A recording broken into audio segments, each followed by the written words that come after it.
Më pak se herën e kaluar ka zgjatur takimi së hënës mes kryetarit të Lëvizjes Vetëvendosja Albin Kurti e kryetarit të LDK-s Lumir Abdigjiku.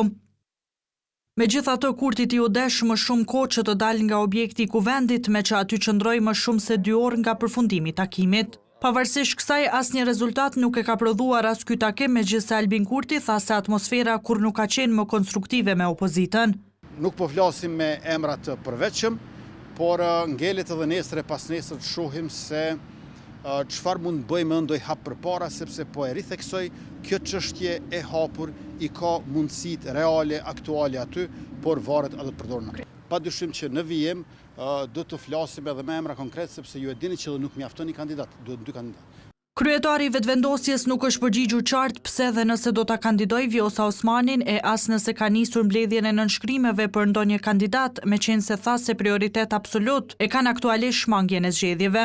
Edhe kryetari i LDK-s Lumir Abdigjiku pas takimit që pati me Kurtin tha se nuk i u propozua asnjë kandidat. Ai shtoi se partia e tij nuk është në pozitë të propozojë kandidat, por se një garë e mundshme mes PDK-s e VV-s e çon vendin në zgjedhje.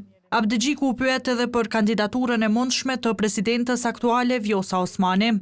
Shqyroni në shkrime, LDK-s mund të ketë paraskënd, sepse i ka vetëm 15, duhet 30. Neve nuk na ka ardhur askush me 15 nënshkrime për të kërkuar edhe 15 të tjerë. Neve nuk na është propozuar asnjë emër për të kërkuar votat tona. Pra, në këtë fazë nuk kemi qëndrime refuzuese ndaj askujt. As më pak ndaj zonës Osmani. Ky është takimi i dytë mes tyre, derisa të shtunën Kurti është takuar edhe me kreun e PDK-s Bedri Hamzën.